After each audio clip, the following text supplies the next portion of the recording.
Welcome children. It is the fourth lecture of vector analysis.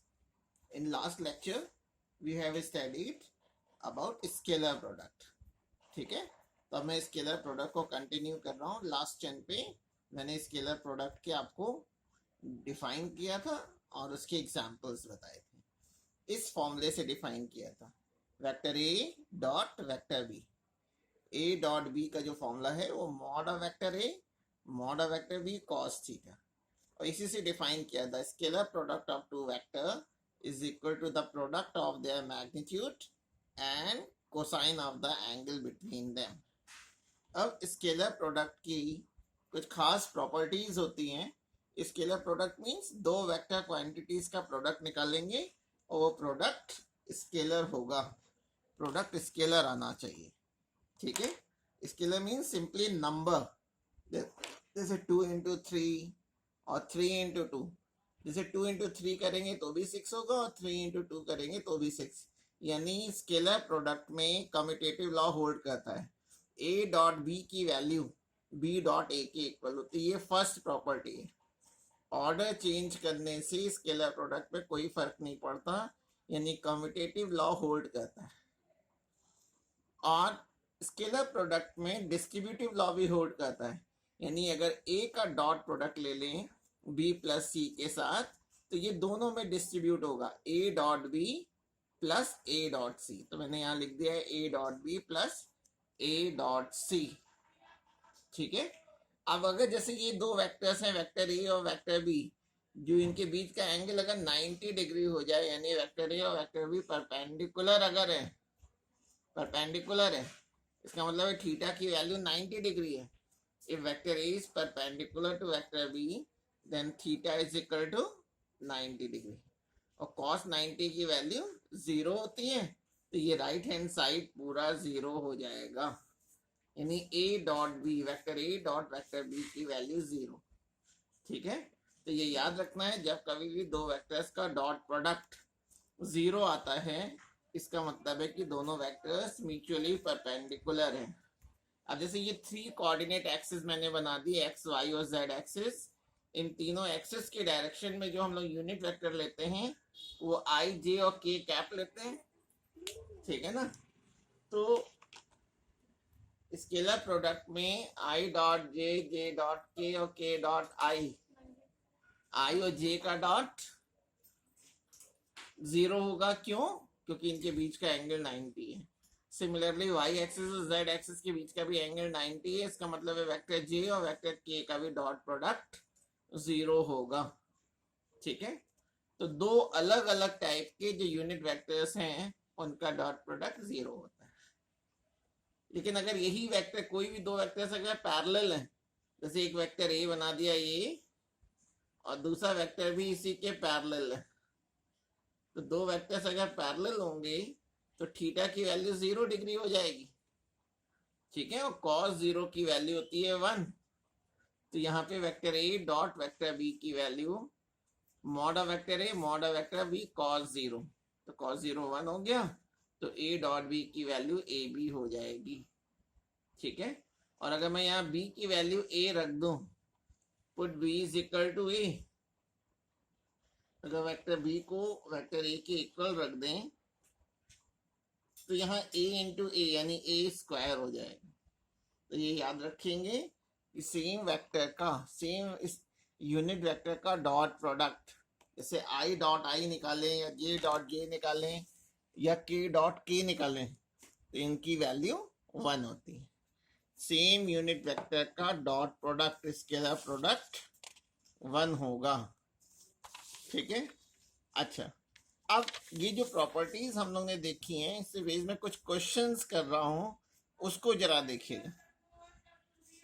ये 2-3 question से आपको scalar product के question समझ में आ जाएंगे.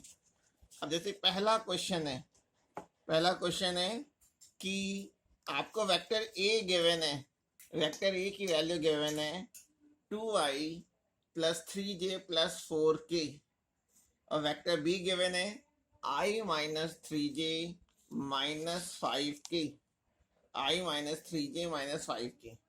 आपसे क्या क्या फाइंड आउट करने हो कह रहा है? Magnitude of vector A and magnitude of vector B, magnitude को मॉड के अंदर रखते हैं। फिर ए वेक्टर और बी वेक्टर का डॉट प्रोडक्ट, डॉट प्रोडक्ट को स्केलर प्रोडक्ट भी कहते हैं, स्केलर प्रोडक्ट भी निकालना है। और थर्ड पार्ट में कि वेक्टर ए और वेक्टर बीच का जो एंगल होगा उसके कॉस की वैल्यू भी फाइंड आउट करनी है। ठीक है, तो जब कभी भी हम लोगों को किसी भी वेक्टर का मैग्नीट्यूड निकालना होता है तो ये देखते हैं कि वेक्टर ए या वेक्टर बी में आई, जे और के का कोफिशिएंट क्या है। वेक्टर ए में आई का कोफिशिएंट है 2, जे का कोफिशिएंट है 3 और के का कोफिशिएंट है 4। आई, जे और के कोफिशिएंट्स को स्क्वायर करके ऐड करेंगे। आई का कोफिशिएंट 2 था तो 2 का स्क्वायर प्लस, बीच में प्लस लगाते, जे का कोफिशिएंट 3 है उसका स्क्वायर प्लस के कोफिशिएंट 4 है उसका स्क्वायर करके इन सबको ऐड कर लिया तो √29 आ गया। Similarly mod of vector B निकाल रहे हैं तो यहाँ आई का कोफिशिएंट है 1 तो 1 का स्क्वायर प्लस जे का कोफिशिएंट -3 है तो -3 का स्क्वायर प्लस फिर के का कोफिशिएंट -5 है उसका स्क्वायर, इन सबको ऐड करेंगे तो √35 आ गया। ठीक है, उसके आगे मैंने यूनिट लिख दिया है। यूनिट केवल इसलिए लिख दिया है कि अगर ये मीटर में हो तो मीटर और सेंटीमीटर में होगा तो सेंटीमीटर हो जाएगा। अब सेकेंड पार्ट में आपको जो ये वेक्टर ए और वेक्टर बी गिवन है उसका डॉट प्रोडक्ट निकालना है। डॉट प्रोडक्ट तो ए डॉट बी निकालना है, ए डॉट बी आपको फाइंड आउट करना है। तो मैंने वेक्टर ए की जो वैल्यू गिवन थी वो लिख दी 2i + 3j + 4k, फिर डॉट लगा दिया, फिर वेक्टर बी की वैल्यू पुट कर दी। जब कभी भी चिल्ड्रन डॉट प्रोडक्ट निकालते हैं, जब कभी भी डॉट प्रोडक्ट निकालते हैं तो इसको ध्यान रखते हैं कि केवल i को i के साथ मल्टीप्लाई करेंगे, j को j से मल्टीप्लाई करेंगे और k से k को केवल मल्टीप्लाई करेंगे। सारे टर्म्स को आप मल्टीप्लाई नहीं करेंगे। सेम यूनिट वेक्टर का डॉट प्रोडक्ट लेंगे तो 2i को i से मल्टीप्लाई किया तो 2i² हो जाएगा, i² को i डॉट i लिखते हैं। 3j को -3j से किया तो -j² को j डॉट j, फिर 4k को -5k से किया तो -20k dot k, i dot i, j dot j, k dot k की वैल्यू 1 होती है। तो ये तीनों वैल्यू मैं यहाँ पे रख दे रहा हूँ तो 2 × 1 -9 × 1 -20 × 1, इन सबको सॉल्व कर लिया तो ये -27 आ गया, -27 आ गया। अब थर्ड पार्ट में आपको cos थीटा फाइंड आउट करना था, cos थीटा। ठीक है, क्योंकि डॉट प्रोडक्ट से cos थीटा ही निकलेगा क्योंकि vector A dot vector B का फॉर्मूला होता है mod of vector A mod of vector B cos theta. तो मैंने क्या किया है कि यहाँ से cos थीटा की वैल्यू निकाल ली। cos थीटा की वैल्यू क्या हो जाएगा, mod of vector A mod of vector B upon में आ जाएगा। तो फॉर्मूला हो गया vector A dot vector B upon mod of vector A mod of vector B.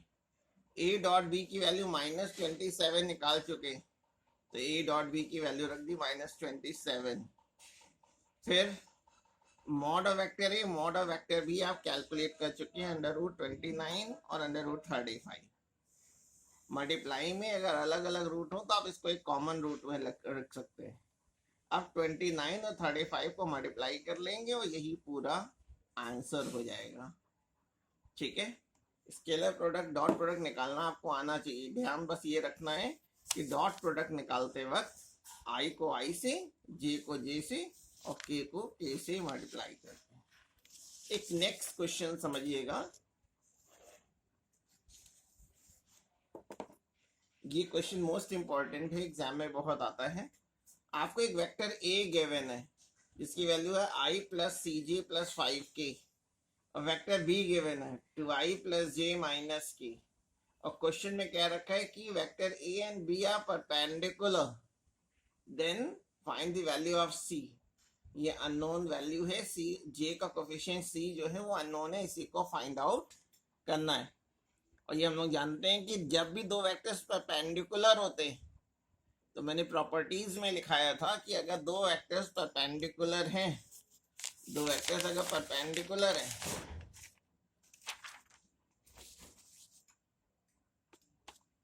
ये प्रॉपर्टी देख सकते हैं, प्रॉपर्टी नंबर 3 कि if vector A is perpendicular to vector B then A dot B is equal to 0।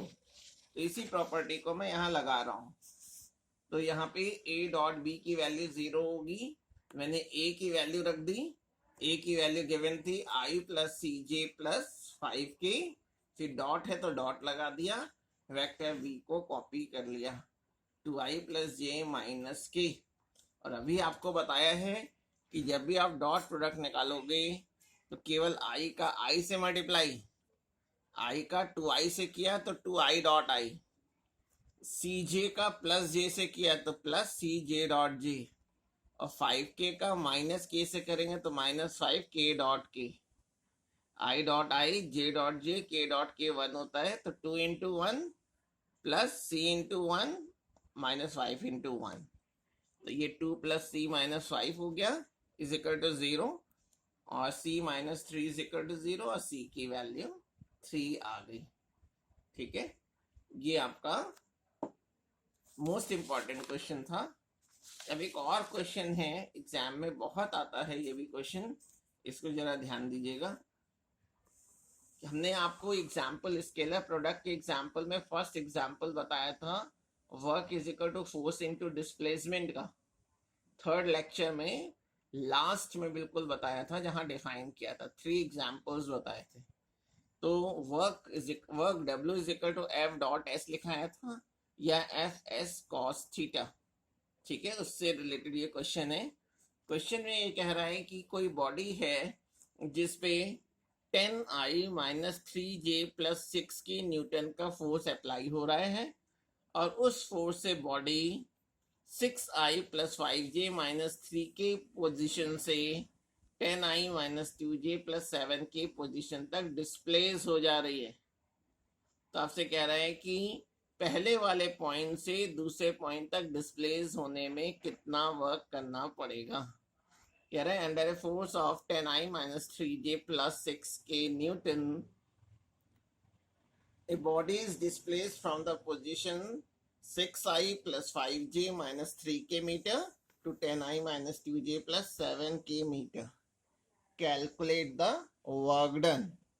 ठीक है, तो body को मैंने सपोज कर लिया इनिशियली बॉडी A पॉइंट पे थी और बाद में वो B पॉइंट पे पहुंच गई है, तो डिस्प्लेसमेंट ए बी हो जाएगा।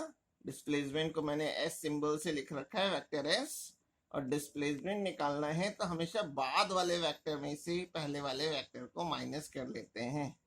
जो ए का वेक्टर, ए की जो वैल्यू गिवन है उसको हम लोग बोलते हैं पोजीशन वेक्टर ऑफ ए।